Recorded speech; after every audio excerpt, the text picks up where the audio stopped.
official cause of death by the authorities was ruled natural causes, which that baffles me.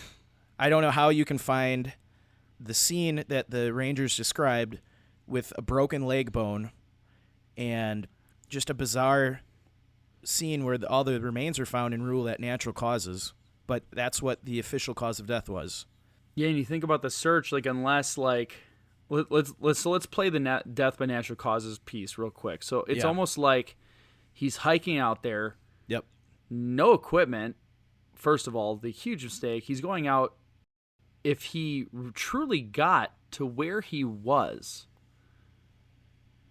which I don't see how that'd be very reasonable without like snowshoes based on the depth, because we're talking, like, what do they say, like 12 miles? Yeah. For him to get there in normal boots with 90 inches of snow with some drifts of 20 feet. Yeah. It would take you a day and a half just to get to that location, and quite honestly, I think you would die before you got there. Yeah, so as Marion Jack mentions, one of the things that really puzzled him about this disappearance was how was Charles able to walk from the north entrance on top of 105 inches of new snow for 14 miles into Bibby Creek, considering that he wasn't even prepared for winter survival. So that really, I mean, I don't know how you'd walk on 105 inches of new snow without snowshoes. Yeah. I just don't know how you do it. There's some theories that he may have followed snowmobile tracks into that part of the park. Oh, like it was already like sunken down, so it was easier to travel on. You know, Marion even says that part of the park is off limits, and he's never really seen people go back there with snowmobiles. So I don't know how plausible that explanation is. Mm-hmm.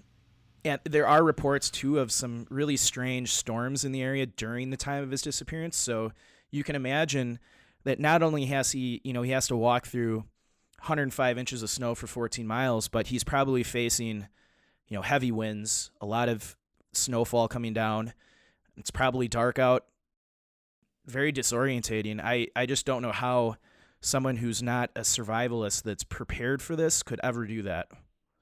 Yeah, and I think one of the things that piqued our interest too was the comment that you kind of touched on. Was they were saying that there were some very odd storms strange storms were reported during the time of the disappearance. Yep. And then it coincides with another photographer that had gone missing in the exact same area named B.B. Bukowski. Yeah. The link of these two, I'd say it's kind of thin, but Yep. It really kind of got me going down more of a conspiracy route, which is always the fun route. I know. When we tried getting the reports on this case, and then after hearing about that one, the other one, NPS lost the reports on those individuals. Yeah. This is an amazing fact of the case. So Freedom of Information Acts were filed with the MPS to get these case files. The MPS said that the park they didn't have the space to keep them, so they just threw them out. They got rid of them. And I want to be clear, too, that I don't want anyone calling Crater Lake and demonizing them, because we're not talking about the people now.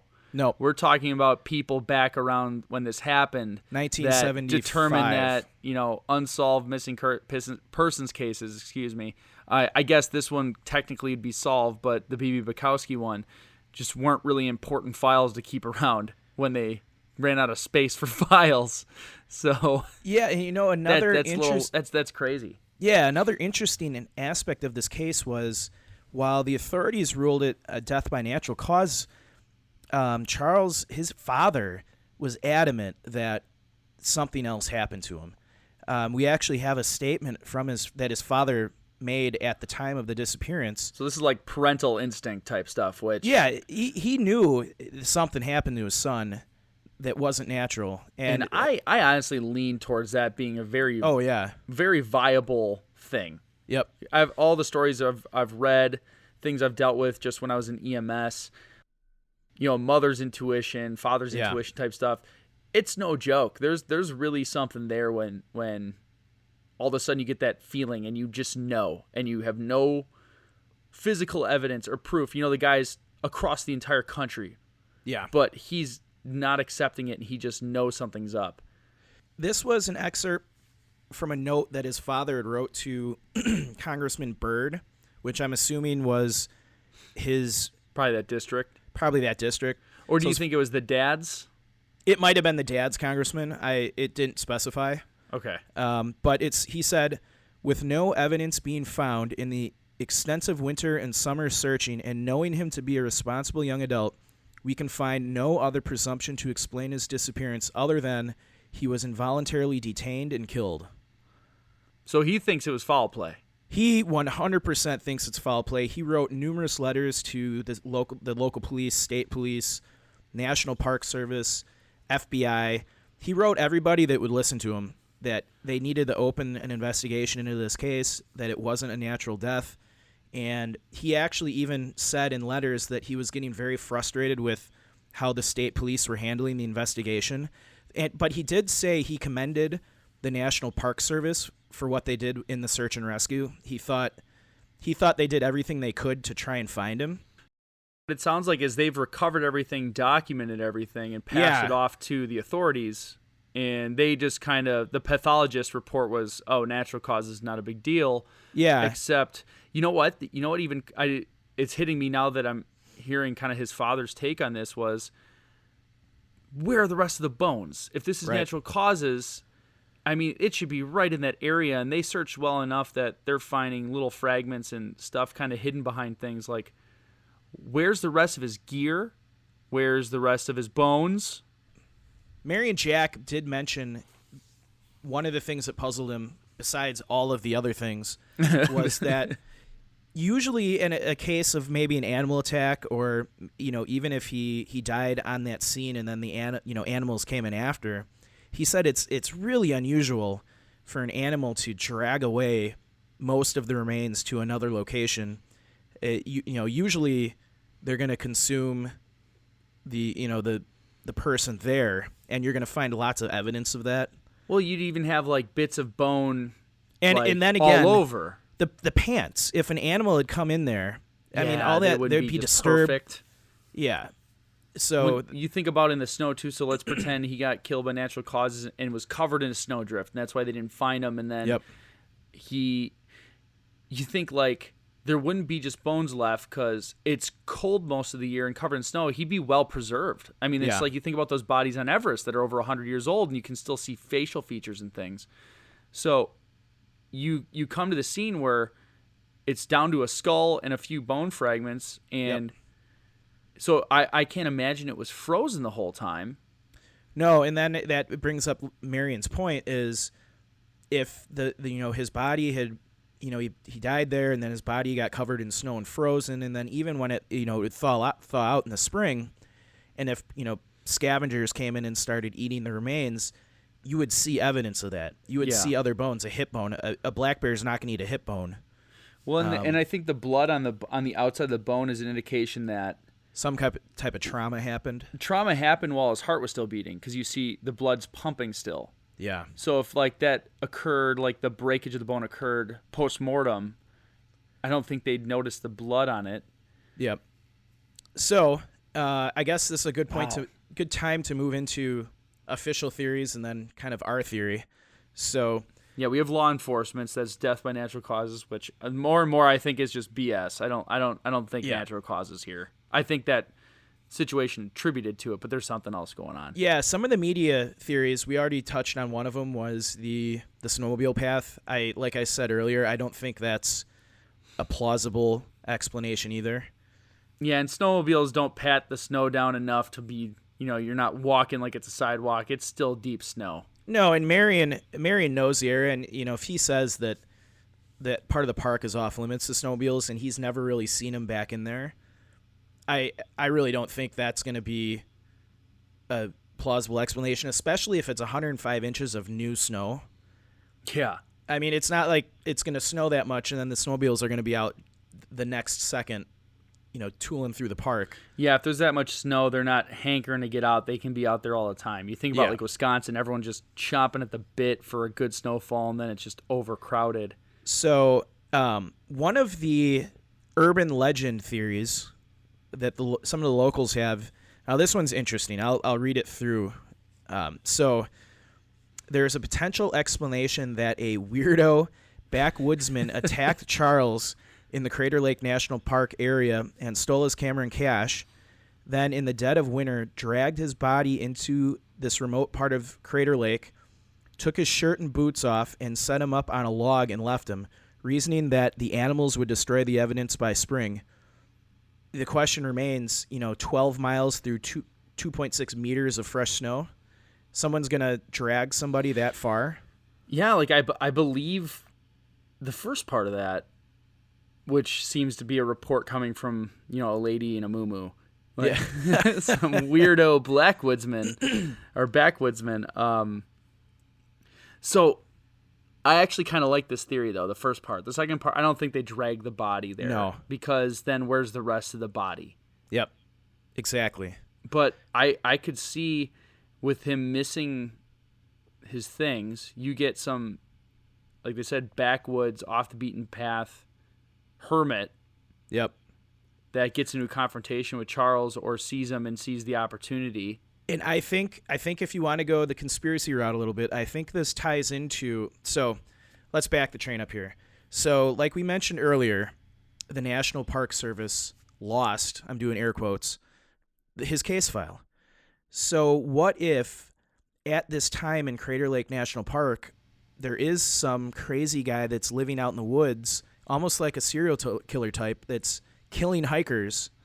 The National Park Service, maybe they don't know who's doing it, but they kind of are getting they kind of know something like this is happening, and they don't want the publicity. They're aware of the killer. Yeah. It's still in the earlier times where there's no social media. Yeah, there's no social media, so they can kind of keep it under wraps if they're worried about people not coming to the park if they think there's a serial killer there. Yeah, and I mean, now that's a crazy theory. It's who knows, and we don't know when the case files went missing. They could have disposed of the case files last year or, back in 1976. We don't know the details of when those case files went missing, but it's just odd that the local law enforcement deemed the death by natural causes, and then the Park Service coincidentally loses the case file.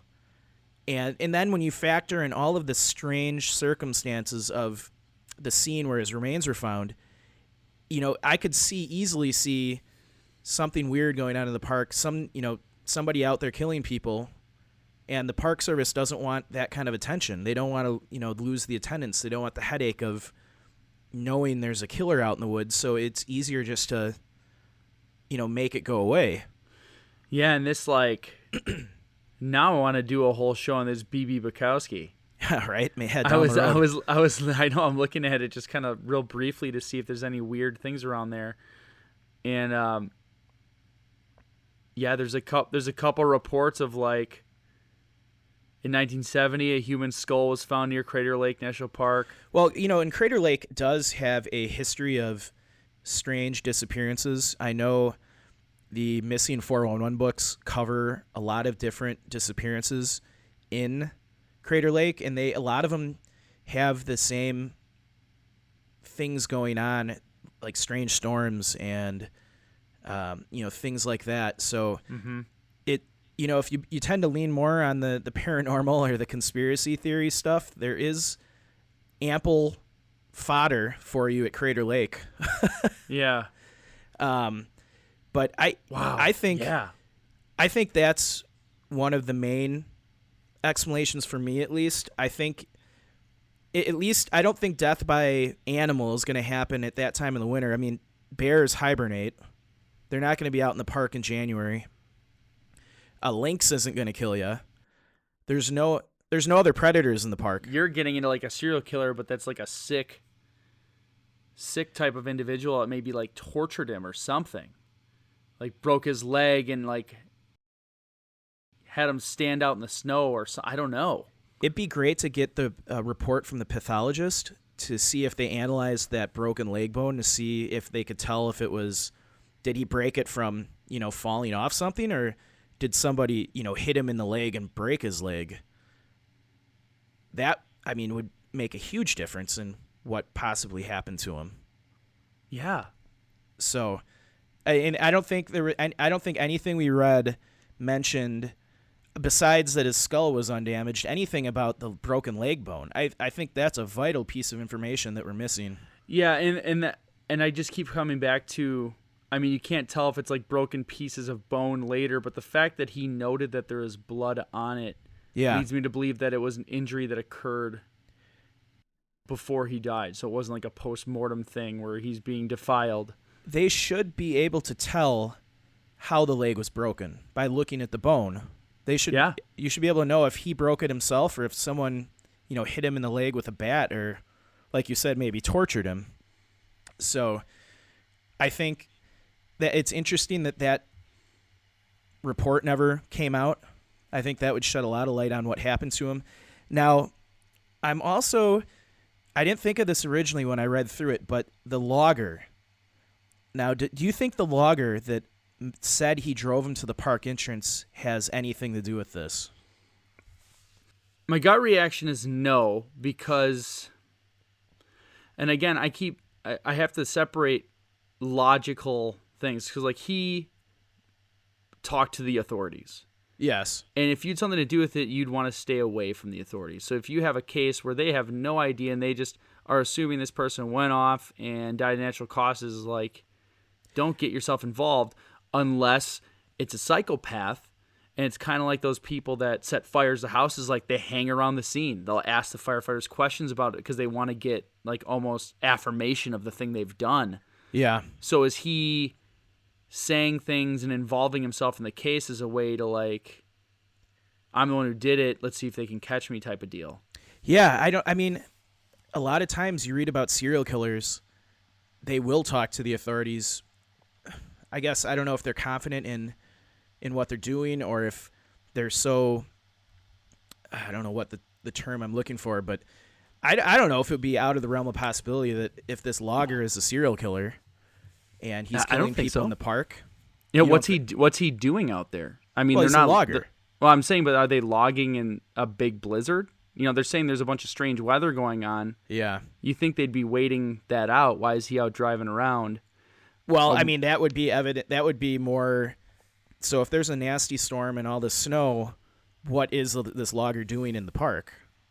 Yeah, did he see, was Charles gonna, so obviously he's living out of his VW bus. Yeah. Did he approach Charles and kind of figure out what he's doing, then offer him a ride and then ditch him initially, or bring him out there to steal his stuff, murder that doesn't him, make do sense. whatever? The logger giving him a ride to the park entrance. So I guess we have to assume that it means the logger drove him from somewhere outside the park to the entrance. I'm guessing it's not from somewhere inside the park entrance, inside the park to the park entrance. I'm guessing his bus probably wouldn't be able to make it through all that. Yeah, so I mean, I guess that would play a factor too. If it would be different if the logger had picked him up in the park and drove him to the park entrance. But, my mind thinks, okay, this guy is going out into the park. There's probably no one else out there, but there's this logger that drove him to the park entrance. So this guy does know he's out there. I'm just trying to think of, plausible reasons why this guy died besides, exposure. And he talked to the police and said that he gave him a ride to the entrance, but, this logger was the only guy that was in the area that knew where Charles was going. I don't know. It just seems a little strange to me, but you're probably right. Yeah. It's crazy. It's I mean, that's why I love all these cases, because it true, like I said in the beginning, it just leaves way more questions than it has answers. And you get literally all the data available. And it leaves it more confusing than if you wouldn't have found him at all. And that's why I think it's important, because sometimes people ask, you call it locations unknown, but we found the remains. But the case is not solved. They ruled it natural causes, but nothing about it says natural at all. No. And this is the first episode we've done where we can, I think, legitimately say one of the maybe more far out possibilities is kind of a conspiracy in nature with maybe the Park Service or the local state police at that time.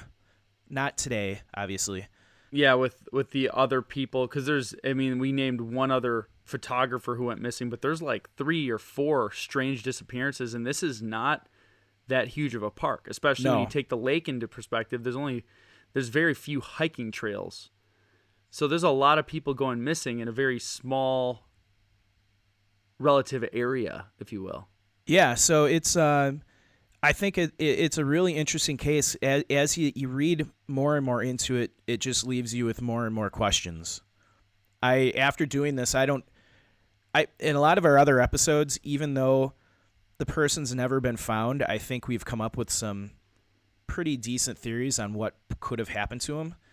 This is just, I know we say after every episode, this is just puzzling, but this one truly is. Yeah, it's a good one. And it does, to me, feel like a conspiracy is going on, at least not in the paranormal in nature, but in the sense that there is a weird, strange dude out in the park killing people. I think I'm with you. I think it's a conspiracy in the sense that there was potentially some form of cover-up. Yep.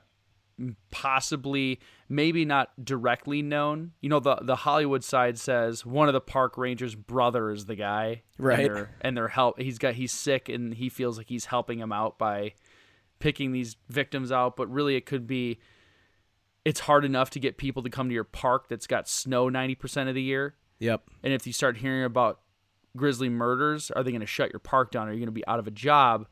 So you're just covering it up and saying, "Oh, it's a dangerous place to hike." Yeah. But truly you think, as a ranger, there might be somebody out there that's picking off visitors that are by themselves and vulnerable. Yeah. And, maybe they do it in the wintertime when it's... Oh, and no one's going to be there. Who's going to witness that? Yeah, no one's going to be there, and everyone's going to assume exposure. They died because of hypothermia, frostbite. Yeah, because why not? Yeah. So I don't know. I think that's the theory I'm sticking with. I'm with you. I'm with you on that one. Fully and wholly. So yeah, with that, I know if you want to close us out, Mike, I think we got our theories down. That's probably the first time we both just categorically agree and are ready to just leave it at that. Yeah, I can't think of a different theory that, based on all of the evidence in totality, the remains that were found, the statements from the park ranger, the fact that the Park Service lost the case files. On at least 2 similar cases. That's exactly. What kids, so like one, sure, mishandling documents, especially from the government, happens all the time. Yeah. But it just so happens that 2 very similar cases that had a lot of questions about them just weren't deemed important enough to keep around. Yeah. Seems a little odd. So yeah, so I would like to hear the theories from the listeners. So yeah, get on social media, you guys. Let us know what you think.